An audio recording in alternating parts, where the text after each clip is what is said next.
Welcome లావ్ and sun blogs. నేను లావణ్య అండి. ఈరోజు దోసకాయ పచ్చడి చేసుకుందామా.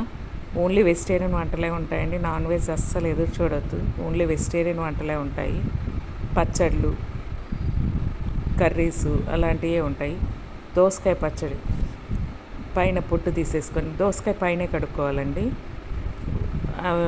కడుక్కున్నాక పొట్టు తీసేసి కాయ కండ చేదు ఉందా లేదా చూసుకోవాలండి. విత్తనాలు కూడా చేదు చూసుకోవాలండి. విత్తనాలు అసలు యూజ్ చేయకూడదు. విత్తనాలు అలా సన్న ముక్కలుగా కట్ చేసుకొని 3 స్పూన్ల కారం, కొంచెం మీ రుచికి తగినట్టు ఉప్పు, కొంచెం మెంతిపిండి ఆవపిండి వేసి కలుపుకోనవలను. మెంతిపిండి ఆవపిండి దోసకాయల మీద వేయొద్దు. ఉప్పు కారం వేసి కలుపుకున్నాక మెంతిపిండి ఆవపిండి వేసి కలుపుకోండి. మెంతిపిండి ఆవపిండి అంటే కొంచెం ఒక బాండలు తీసుకొని ఆయిల్ లేకుండా కొంచెం మెంతులు ఆవాలు వేసుకొని వేగించుకొని పొడి చేసుకోండి. అది ఎప్పుడైనా ఇలా పచ్చళ్ళు చేసుకున్నప్పుడు యూజ్ అవుతుంది. ఒక బాండలు తీసుకొని ఆయిల్ వేసుకొని దాంట్లో పచ్చెనగపప్పు, ఆవాలు, జీలకర్ర, మామూలు మీరు పోపు వేసుకుంటారు కదా, ఆ సామాన్లన్నీ మినపప్పు, ఎండుమిరపకాయ అన్నీ వేసి తాలింపు వేసేసుకొని కొంచెం కరివేపాకు వేసుకొని ఆ తాలింపు ఇందులో వేసేసుకోండి. పచ్చడి కొంచెం నూనె పైకి తేలేటట్టు ఉంటే చాలా టేస్టీగా ఉంటుంది. రైస్లోకి, చపాతీలోకి చాలా టేస్టీగా ఉంటుంది.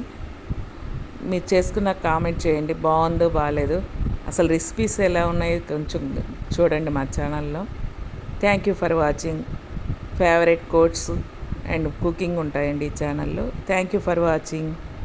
Keep watching. And another sweet ఉందండి, సేమియా పాయసం.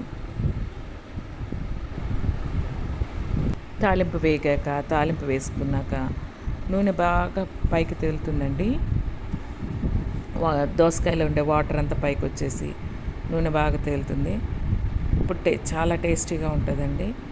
Please watch my videos and subscribe my channel. And sweet ఉందండి, సేమియా కీర్ లేకపోతే సేమియా పాయసం అండి. Please watch another video also.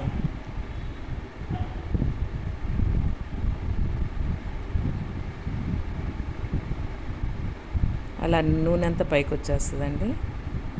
ఇప్పుడు చాలా టేస్టీగా ఉంటుంది. అన్నంలోకి, చపాతీలోకి చాలా టేస్టీగా ఉంటుందండి. సేమియా కీర్ అండి. ఒక బాండలు తీసుకొని నెయ్యి వేసుకొని జీడిపప్పు వేగించుకొని పక్కన తీసి పెట్టుకునే వాళ్ళు. తర్వాత అందులో 1 గ్లాస్ సేమియా తీసుకుంటున్నానండి. దానికి కొలతగా 1 గ్లాస్ నీళ్ళు పక్కన కాగబెట్టుకోండి.